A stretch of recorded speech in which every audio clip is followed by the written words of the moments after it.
Radio.com.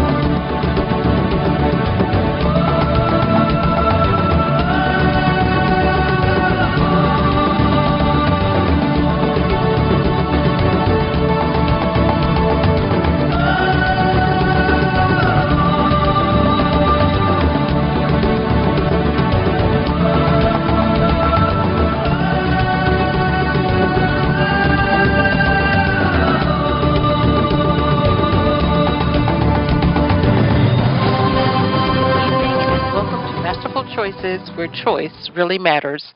I'm Monique Chapman, your host. I converse with established and upcoming conscious leaders in the fields of human potential, intuition, spirituality, and metaphysics, providing empowering information for you to live a 5-star balanced life.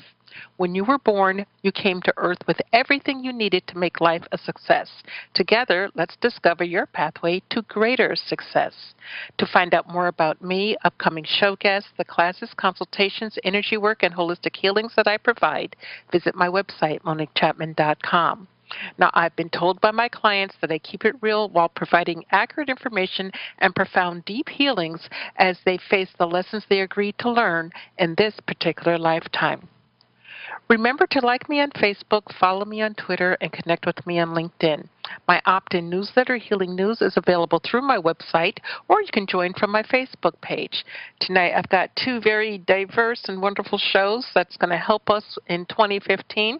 In the first hour, I have Richard Webster, and his book is Body Language, Quick and Easy. And in the second hour, we're going to talk to Brett Bevel about energy healing. Now, if you'd like to participate in either hour, all you have to do is give us a call at 602-666-6027. Again, that number is 602-666-6027. Once you're in the system, press star 5. That way I know that you're connected. You can also catch us on Achieve TV. You can hit me up in the chat room with a question, or as always, send it in quick from the Achieve Radio homepage. So, and that works for both hours. So don't be afraid to give us a call. My guest this first hour, Richard Webster's books have been translated into 31 languages and sold more than 11 million copies around the world. It all began with a small newspaper that Richard wrote and distributed around his neighborhood when he was 9 years old. Although his first book was published in 1972, Richard's writing career really began in the early 1980s when he started reading palms in shopping malls. Now, this was illegal in New Zealand at the time, so to get around this problem, he's always creative, Richard wrote a 32-page booklet to sell, and everybody that bought a book got a free reading. However, a month later, he was consumed with customers, which is a good thing, and they all wanted another book. So that started him on his trek of writing 119 books. Okay. Now, Richard also worked as a magician, a stage hypnotist, and hypnotherapist, and he's written books on all of these subjects. And his video course, the Richard Webster Hypnotism Show, was the first instructional video on how to become a stage hypnotist. And for many, many years, Richard has conducted psychic development classes. He has been awarded the Lifetime Achievement Award in recognition of a lifetime dedicated to excellence in writing magical literature. He's appeared on hard copy and 2020 and numerous magazines. And you can find out more about him by visiting his website, and that is, let me see, I have it here real quick, richardwebster.co.nz or psychic.co.nz. Welcome, Richard. Well, thank you very much, Monique. You know more about me than I do. Okay. I always like it when I have more information than they know themselves. Well, thank you so much for being a guest, and thank you so much for writing this book, Body Language Quick and Easy. It is a very wonderful, in my opinion, primer on body language and how to get the high-level basics. I mean, there's always a lot, involved with body language, and you can write volumes and still not cover everything in in-depth detail. But this is an excellent book, so thank you so much for writing it. And I do have to share that when the book came in and I brought it actually home to review, my youngest son picked it up and he had it for about 3 weeks. I had to go pry it out of his hands because he thought the information was so useful. Number one is being a student, and number two is being a teacher. So congratulations, you got a 20-something's attention. Oh, that's great. I'm delighted. I'm always keen if anyone reads a book. It doesn't matter if it's mine or someone else's. It's just good for people reading. It's interesting that you say that because so many people today, they do not really read. They'll go on social media, which has really destroyed language as far as I'm concerned, because if you tweet, you can only use so many characters, which I never get right.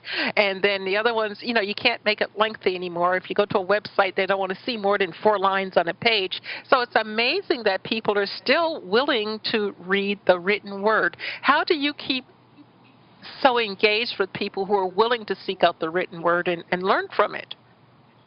I've always loved reading and I've always loved writing. So for me, the writing process is easy. The hardest part I find is when to know when I've done enough research and to start writing.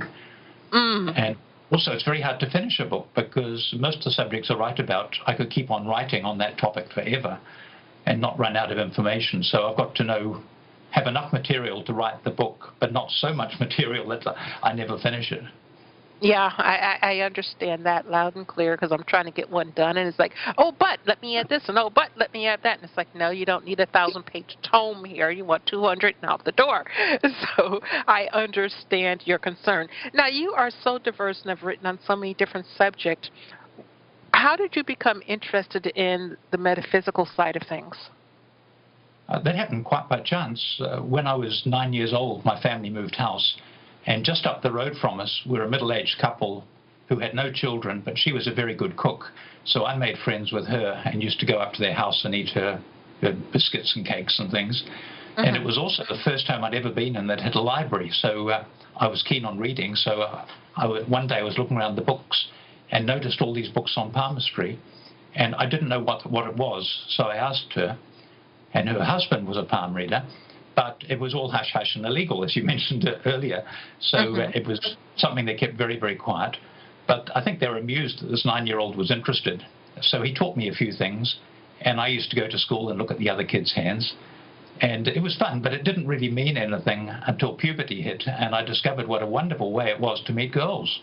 And that put a whole new slant on the subject.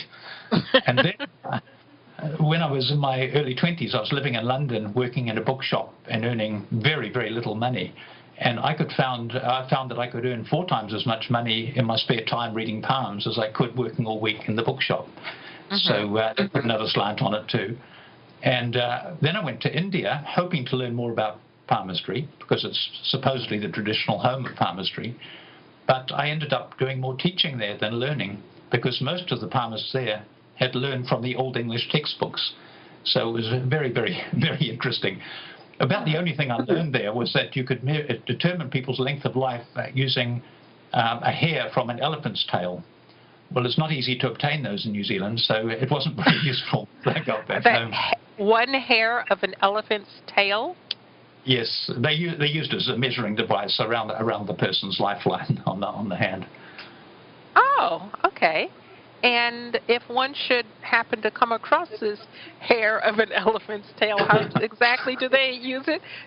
Here we go to the zoo, and we're going to ask the elephant if we can have some of its hair. Yes, that's right. Yes, it's quite bristly, actually. I did own one for a period of time, but I lost it many, many years ago. I never used it. It was just a fun thing to have. Okay, well that's really interesting and a different take on getting into the occult and doing that type of work. So congratulations on that. Yes.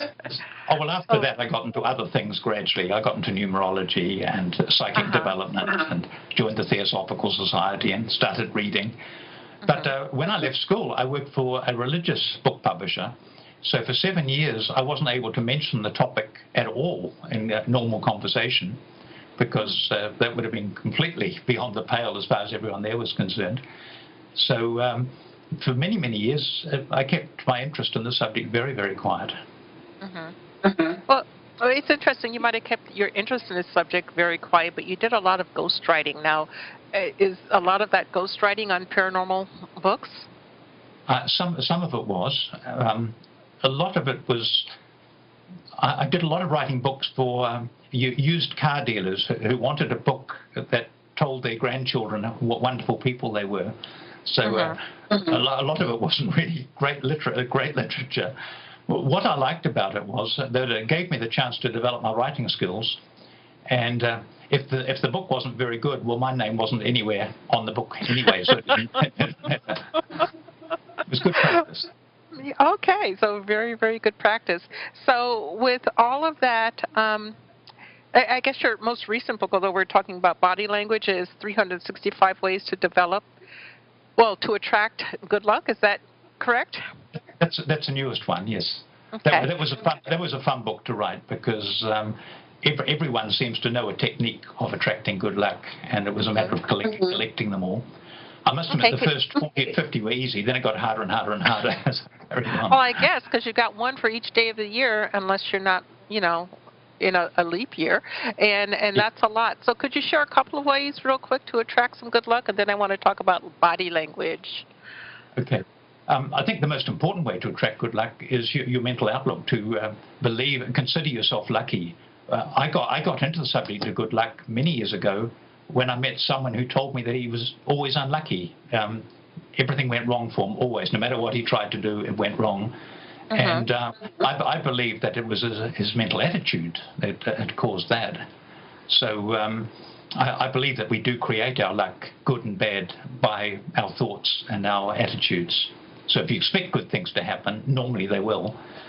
And this actually comes into body language to a little bit too. If you meet someone new for the first time, and in your mind you've got the idea that this is going to be a good relationship, where you're going to be friends with this person, you're going to get on well, the chances are that you will, because your body language automatically gives that impression. If you think this is going to be a tricky meeting and you're not going to like the person, your body language will reveal that too. So we're attracting good and bad luck all the time without just the way we're thinking subconsciously. The other way to attract good luck is I always have a lucky charm with me. Today I'm wearing a little thing, I don't know if you can see that was made for me by a 20-year-old friend from Germany. He came to New Zealand and he learnt a little bit about Maori carving of jade, which is very popular here. And he learnt it so he could make something nice for his mother, which he did. And he returned to Germany. Several months later, I was in Germany and saw him again, and he gave me this, which he'd made specially for me. Oh, so beautiful. For me, it's yes, and I wear it because I believe it brings me luck. And because I believe it brings me luck, it actually does. Okay, so you're saying basically that everything around the good luck is belief system. But what happens when someone at least thinks that they're believing positively and thinking positively, but bad things keep happening, one after another? Yes, when bad things happen to good people. Yes, I still think our attitude can help us in that type of situation. You've got to keep carrying on, obviously, but you've got to keep a positive outlook on the situation. I've had a few health problems over the years, and I believe that I'm still alive today because I kept focusing on the positive and when I'll be well again, all that sort of thing. Of course, it doesn't always work, unfortunately, does it? There's a certain randomness about how some people get well and other people don't from the same particular illness. So there's a certain amount of randomness, and there are things that we can't control. If an earthquake occurred in the city where you live in, well, that's incredible bad luck for everyone concerned, and there's obviously nothing you can do about that. But so we've got to expect the ups and downs of life as we go through life. Okay. In your book, The 365 Ways to Attract Good Luck, you talk about lucky numbers and lucky days and months. How valid, I guess, would that be for someone to just rely on that as long as they're keeping their books kind of positive? I mean, their thoughts kind of positive? Yes, I think they can help, because if you believe that, for instance, number 5 is a lucky number for you, every time you see it anywhere, it just reinforces, that's my lucky number, I'm a lucky person. So it just helps with the positive thinking. Okay. And I believe that every number does have a vibration connected to it anyway, and we've got the special numbers derived from our date of birth, and in numerology you can also turn your name at birth into, each letter converts to a number, so you can work out what your numbers are. And I believe they do tend to be good, useful, and lucky numbers as you go through life. Yeah, it's like you own them, you claim them, and they become yours and work That's for right. the positive for you. So that's really, important, I think, in life.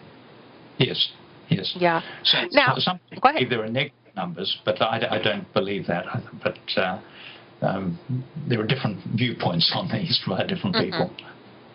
Yeah, well, that's the beauty of being human and having a mind. You can have different thoughts and inputs, and it's okay, or at least in most countries it's okay.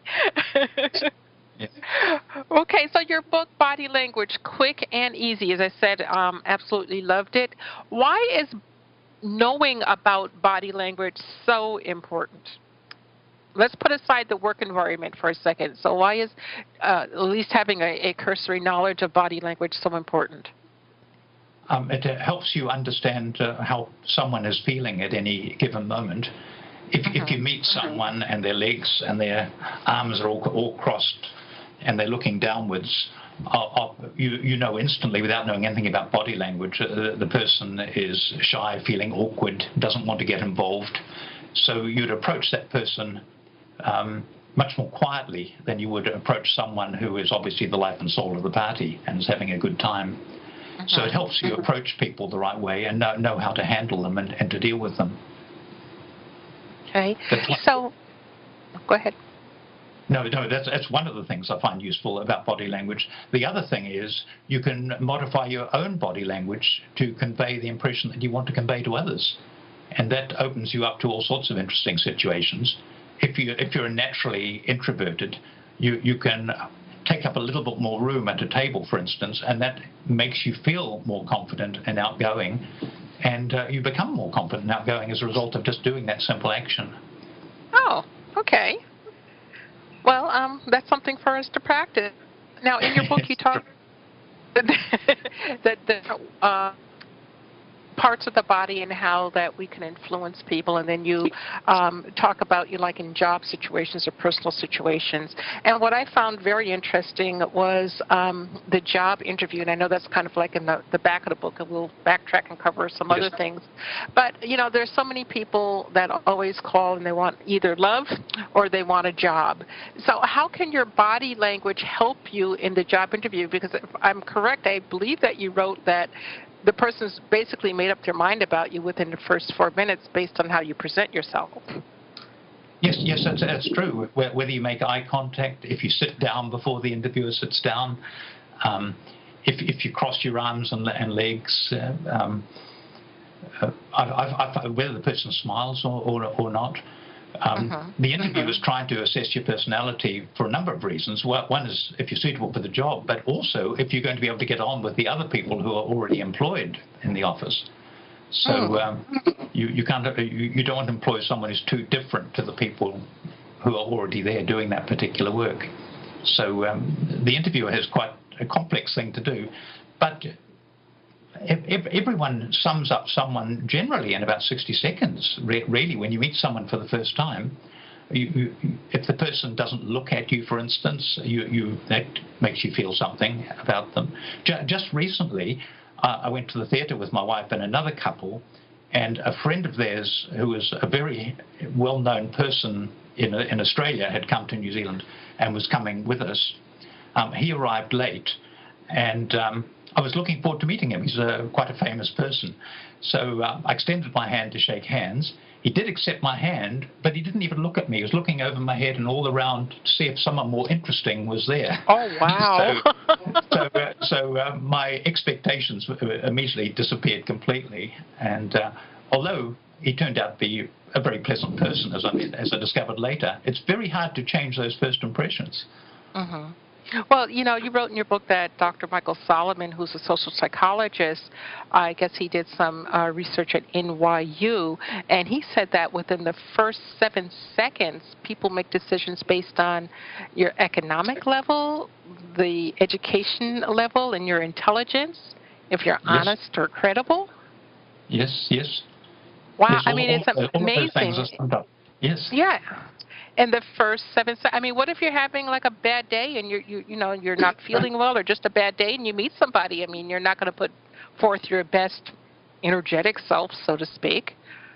No. I had a classic example of that, which I think might be in the book. I used to sell printing machinery at one time, and I called on a printer to try to sell him something. And a few minutes before I'd arrived, one of his staff members had ruined $30,000 worth of glossy paper by getting the colours misaligned. And the owner of the company was having an absolute tantrum. And he was beside himself with rage. And then I turned up to have a chat with him. And every time I saw him for the next few years after that, my impression of him was him having an absolute tantrum, even though in reality that wasn't his normal state. But it was very difficult to change that initial impression I had of him. Well, do you think that's an extreme example, of course. Yeah, but still, do you think that people, it's possible to really change your first impression of someone? Oh, yes, definitely, particularly if the person wants to. We're not always at our best, are we? We might do. We try to be, I guess. And when I'm meeting someone new, I always try to do my best and to make a good impression. But I'm sure I don't always succeed, depending on what's happened immediately beforehand.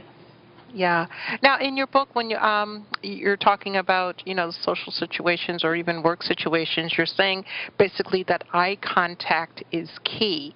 But there are so many people, either because of cultural reasons, religious reasons, or they're just plain shy or don't have a clue, whichever category you fit into, they just can't maintain eye contact. What advice would you have for someone like that? Eye contact is so important in the Western world that everyone needs to know how to do it, and the best way is to focus. If it's a problem for you, is to not look at the eyes, but to focus at a spot between the eyes at the top of the nose. So and focus on that. And just to gradually increase the amount of eye contact you do. There are ways to practice it. You can practice it in casual situations. Maybe when you're buying something in a store, just make eye contact with the person who is supplying you with the goods. Supermarket operators actually like it because so many people don't bother to even look at them while they're passing their goods through, and they appreciate it, because when you actually make eye contact, you are making a connection with the other person. Of course, you've got to do it with friendly eyes. It doesn't work if you glare at someone, or if you stare unblinkingly. It doesn't really convey a good. Darn, that's my problem. No, just kidding. Okay, so it's important to make that eye contact, and I guess if you can't look in their eyes, look at, like their third eye. If you can't look at the two physicals, look right in between, or at least from their eyes up to the top of the forehead. Is that acceptable? Yes, that's acceptable, yes. And when you break eye contact, the best way is not to look downwards, because that's submissive, is you just let your eyes go to one side or the other, so that you break eye contact that way. Because you're sort of demeaning yourself if you look downward.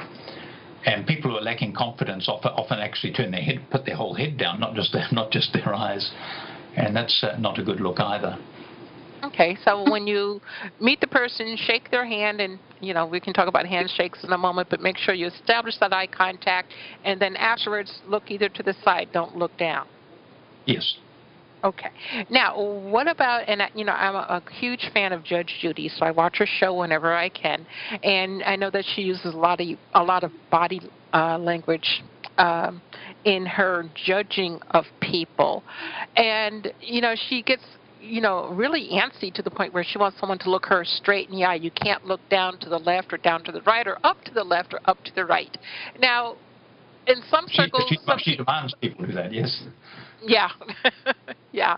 And in some circles, if you are searching for information in your mind, like someone asked you a question, you're searching for the information, you look up and you look to the left. Is that truly searching for information, or is that the lie that you're about to tell? No. If you're looking up to your left, you're recalling information. If you're Okay. making it up, you're looking up to the right. But you need to test the person first, because not everyone follows that rule. Some people do the opposite. Left-handed people often do the opposite, but so do a few right-handed people. So you need to ask a few questions first. If you're trying to tell if someone's telling a lie, for instance, you'd have to ask a few innocuous questions first to watch their eye movements. Obviously, you don't mention that you are observing this, but that tells you how they operate. And then you can say, what were you doing on the night of such and such? And their eyes will go if they're remembering it, or if they're making something, it'll go the other way. Okay, folks, if you're in a relationship and you need the truth, pay attention. So what about body language and relationships? You talk in your book about the basically beginning, middle, and possibly end of relationships with body language. What is most important when you are seeking a, say, personal relationship, not a work relationship? When you're seeking a new relationship, wanting to meet people, the best thing is to make eye contact, but do it in a friendly manner. Men and women operate differently, they do in many areas of life, don't they, which creates problems. But when it comes to a man meeting a woman, or vice versa, the man will look at a woman, and then he'll look away. As soon as she glances in his direction, he'll look away. He may not look back for 2 or 3 minutes, whereas the woman will look at him, and then she'll look at him, and she'll look at him, and she'll look at him. And so sometimes they fail to actually get together at all, and that's because they're just working in different ways. So the best thing is to make eye contact and just let it last a fraction longer than you normally would. If you accidentally make eye contact with someone, you normally move your eyes away almost instantly. But if you're wanting to make a connection, you just need to hold that eye contact for a little bit longer. Ideally, you should be looking happy, have a smile on your face if possible, so that the other person doesn't feel threatened or worried about you. I used to teach this in body language classes, and some people used to get unbelievable expressions on their faces when they were trying to practice this. It would turn off anyone, and it's just nervousness. So if you think that's a concern, you have to practice a little bit at home in the mirror before you start going out and doing this in public. Okay. And is there a key, and let's divide this for both men and women, is there a key to look for where you meet someone for the first time, and again, it's a personal, relationship, and is there anything to look for where you don't want to engage? Someone shows you some body language where, like, no, I'm not going to engage with you because I either don't feel safe or I just don't believe you. Yeah, yes. Women will normally fold arms or cross their legs and look away or turn away, and men, I think, just normally turn away. So Okay. they're sort of a blocking gesture. Okay. So it's kind of like you're shutting yourself off, shutting yourself down. Yes. Okay. It surprised me when I read in your book that the most telling of body language resides within your feet. Why? Well, you can control much of the rest of your body. for instance, a liar knows that you don't go up and touch your nose or really touch your face anywhere, most liars, if they're any good at it. So they keep their hands by their sides or in their pockets or somewhere. But the people tend to forget about their feet. So you can always tell if someone wants to leave because their feet will tend to point towards the door where they're planning to go. And so your feet are basically giving a clue as to what you're feeling inside. You may not even consciously be thinking, I've got to go quite yet, but your feet will actually be heading in that direction. So your feet generally do not lie. I find feet absolutely fascinating. You know, a lot of people sit down in a chair and they immediately curl their feet around the legs of the chair to stop their legs moving, or to gain support from the chair if they're not feeling confident in the situation. Because some people tap their feet, you know, if they're nervous or worried, and by locking their feet around the chair, that stops them from doing that, and they're gaining support from the chair, basically. Okay. You know, it's amazing what our subconscious will direct our body to do that we're not necessarily consciously aware of, that gives us away. Yes. So there are lots of books on how to gain rapport with people, and there are different things that you can do consciously.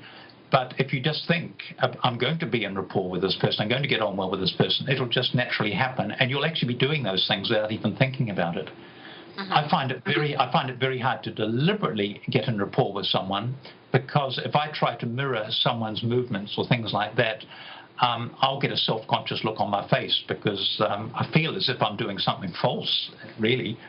And I suppose I am, because I'm trying to engineer the situation. But if I just think this is going to be a good relationship, I'm going to get on with this person and approach the conversation from that point of view, I'll find that our hands will be resting on the table in the same way.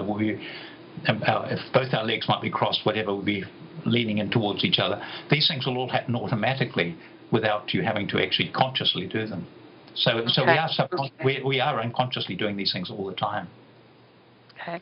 I remember when I was back working in the corporate world pretty early on, and I was salesperson for a staffing company. You know, they'd give us a whole lot of training, and the one thing was that if a person scratches their ear during the interview, they're lying and don't hire them. Is there any truth to that? Yes and no. They may just have an itch. It might have nothing to do with anything. But bad liars do tend to touch their nose, their ears, might scratch their neck or touch their face or what have you. But good liars don't do that.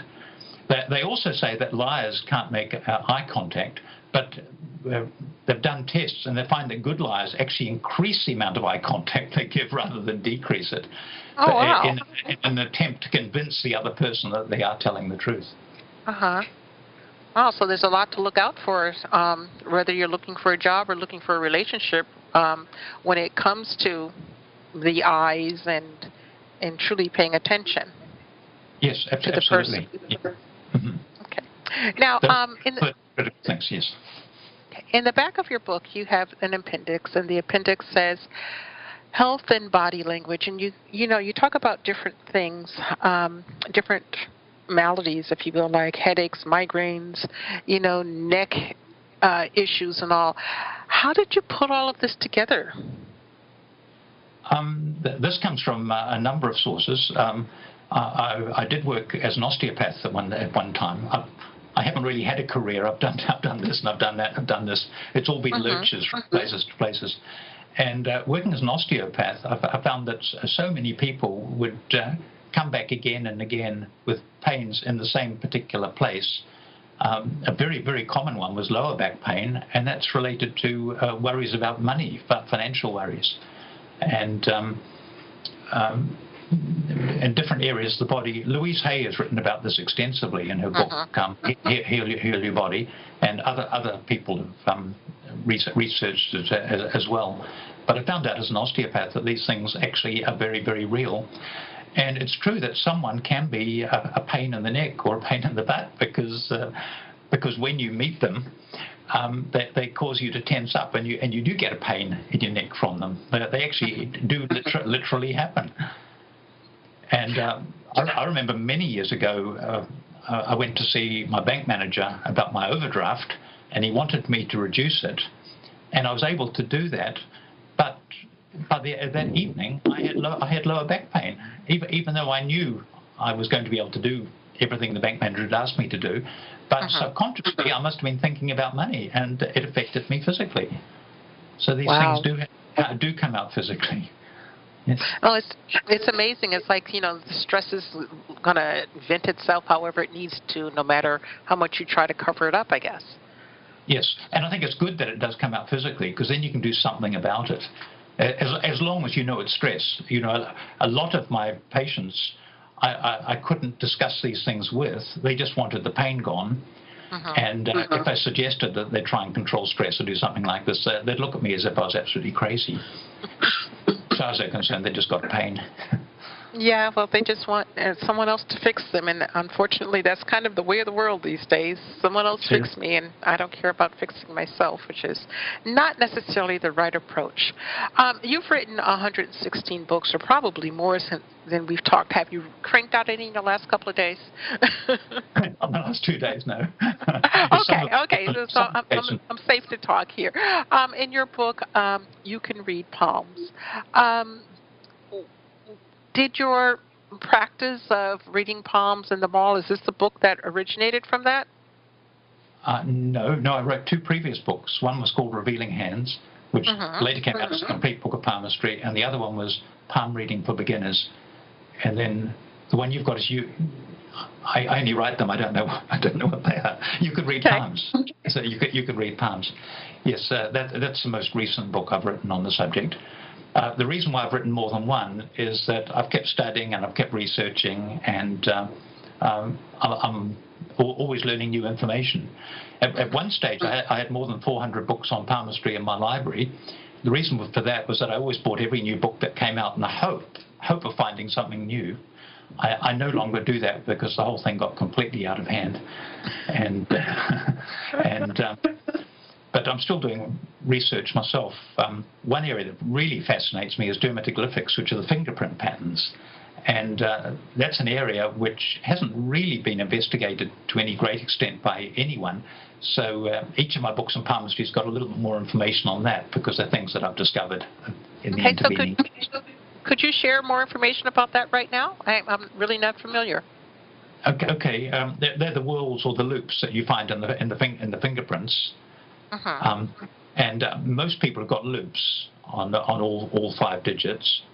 The whorls, which are like concentric circles, they give individuality. So depending on what finger it's on, it gives a clue as to what area of life the person shows originality and creativity. If it's on the little finger, for instance, the person would have creative ideas when it came to money and finance. On the ring finger, that relates to creative activities. They could be singing, dancing, talking, writing, any sort of traditional creative thing. Pretty rare to find it on the second finger, which is called the Saturn finger. This is usually the finger of limitations and restrictions, but it gives an original outlook on life. And on the first finger, this is the finger of drive and ambition. It gives the person a unique perspective. And if someone has a reasonably long first finger, at least as long as the third finger, preferably longer, plus a whirl there, they have got the potential to make really major progress in this incarnation. Oh, okay. Now, what happens if you look in... Sorry? And what happens if you look and you find that your fingertip is wrinkled? I don't have them on my face, but I do have them on my finger. Who knew? You need a magnifying glass, or at least I do at my age. I need a magnifying glass to even see them at all. And there are dermatoglyphics in the palm of the hand as well, but that gets a bit beyond what we can discuss on the radio, I think. Okay. Except there's a very big creative one of the base of the hand below the little finger, and that is always associated with creativity. Okay. So originality. Okay. Um, well, folks, go get his book on. You can read Palms and the other books that he has out there on palmistry because I know that it would be chock full of information. Now, you're a big proponent of angels. You've written this Encyclopedia of Angels. You've written books on Uriel, Michael, Raphael, Gabriel. How did your interest in angels come about? Oh, that came about quite by chance, as most things do in my life. I'd had a business reversal, and I was working in a warehouse for a while, feeling very miserable and very sorry for myself. And I kept hearing this little voice, and I thought, goodness, I'm becoming, something's happening. I'm being mentally affected by this situation. And I gradually came to realize that it was my guardian angel talking and giving me advice.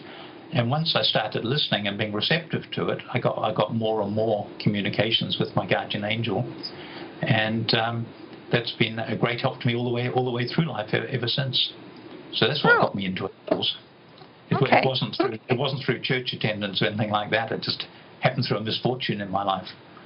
Oh, well, it turned out to be very fortunate for you. So I'm glad that it turned out to be fortunate with the knowledge that you're bringing to the world. I was sitting here looking at your website. I was looking at the Webster, richardwebster.co.nz, and all the books that you have written. And as I'm going down the list, it's like, oh my goodness, I have that one, I have that one, I have that one. I had no idea I had so many of your books. So, for me to be a follow-on buyer, if you will, you put out some really good, sound information.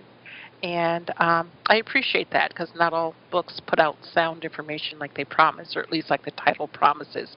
We do have an inquiry from Sarah in Massachusetts, so I want to get to that. And I'll look at this intuitively. And then, Richard, if there's anything that you would like to add from your wealth of experience, it doesn't have to just be body language.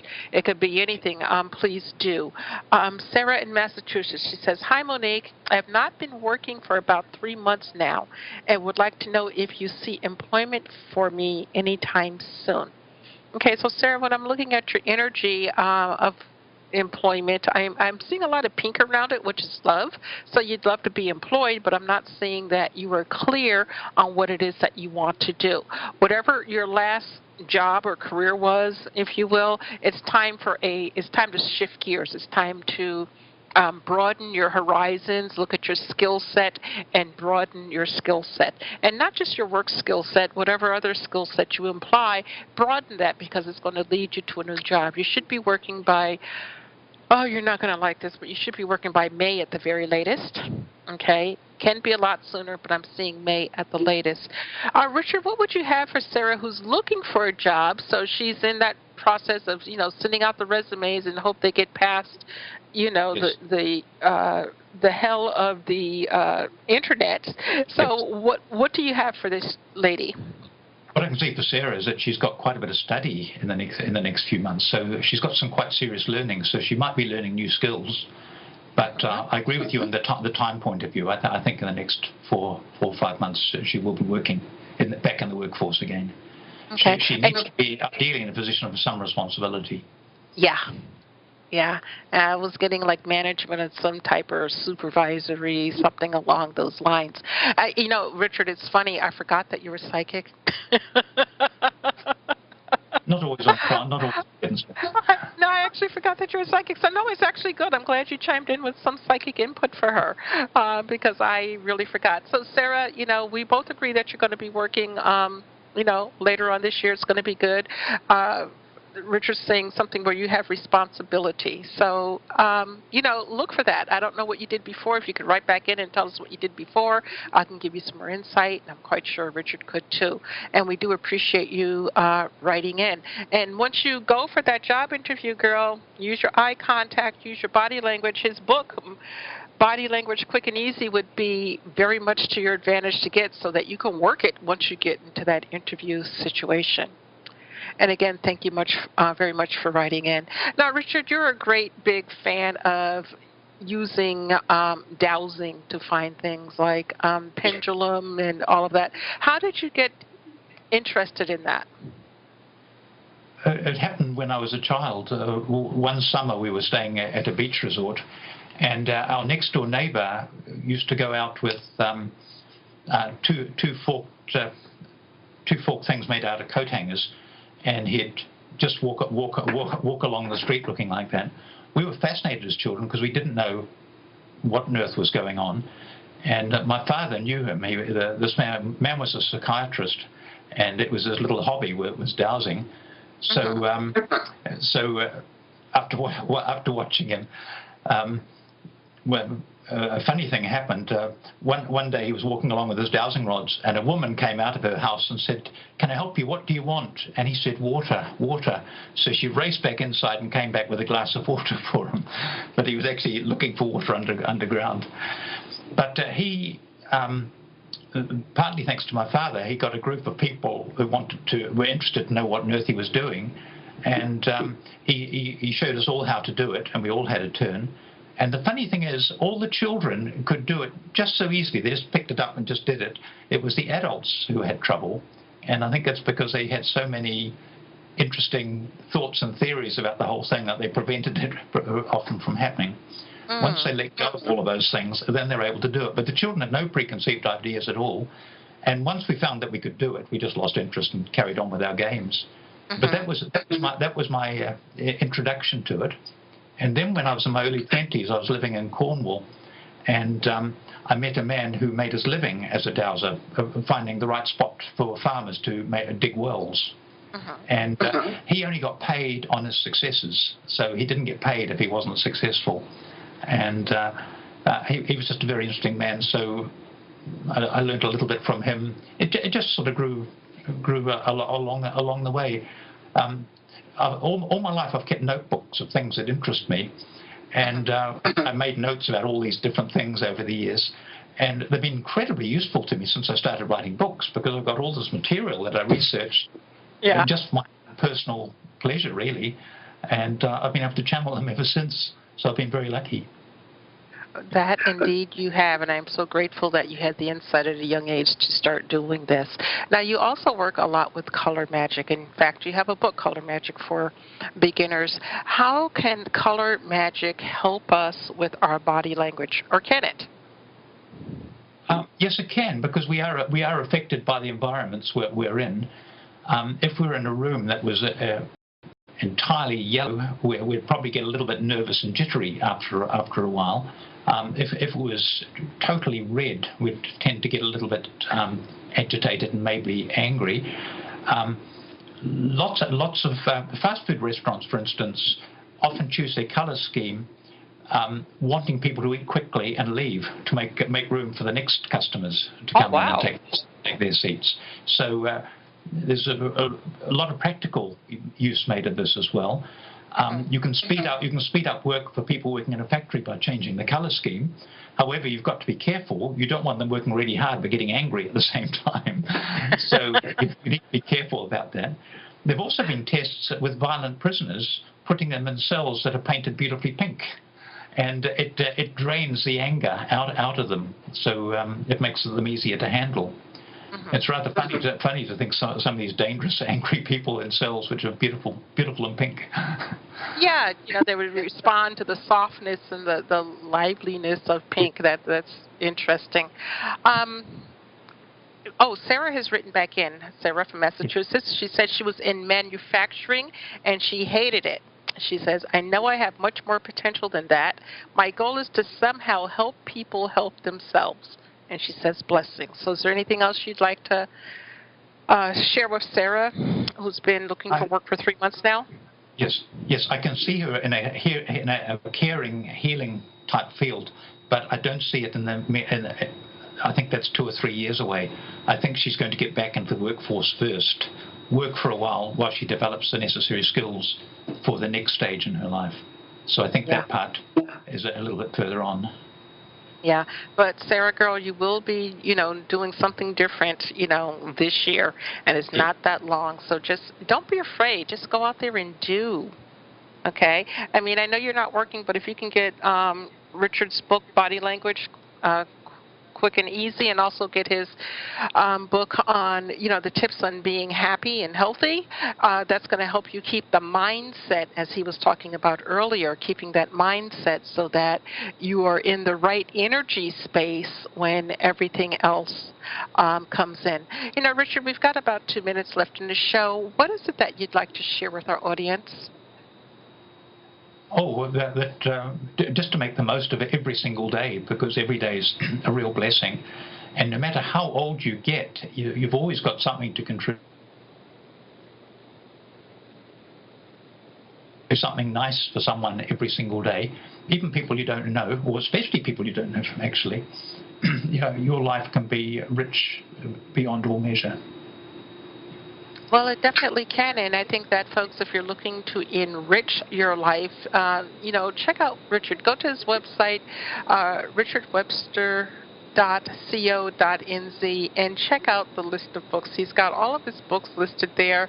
You can click on a title and find out a synopsis of the book and find out if you want it. I myself know that his work is tried and true because I've had several of his books before.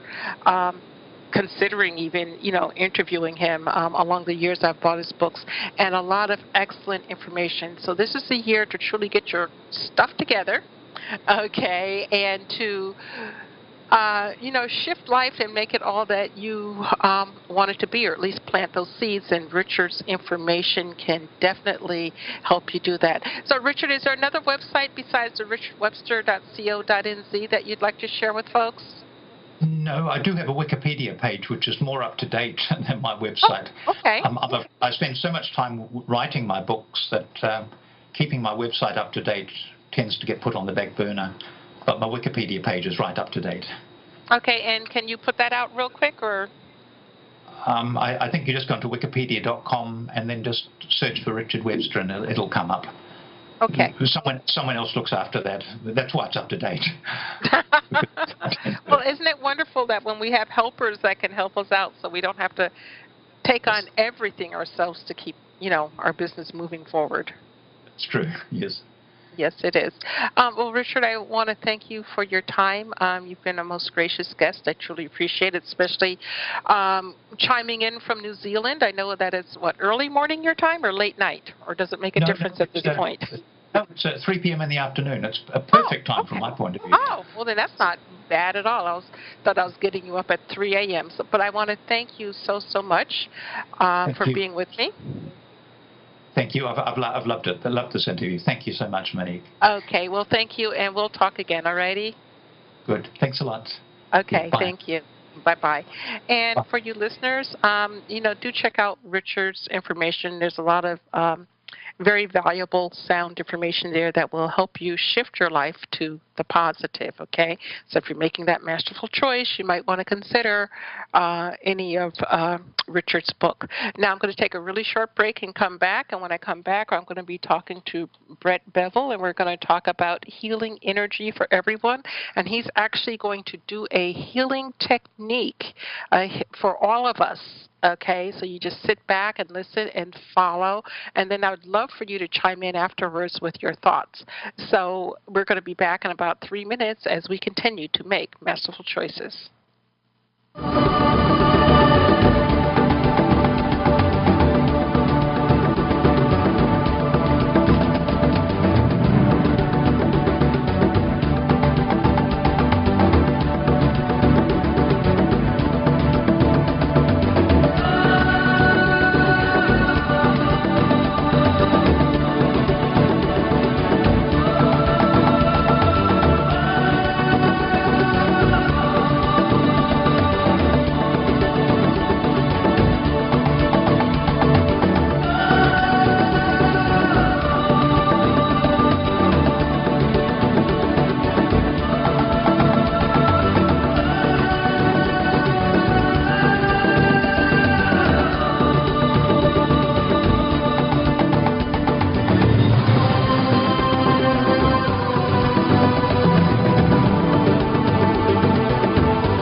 alternativeradio.com.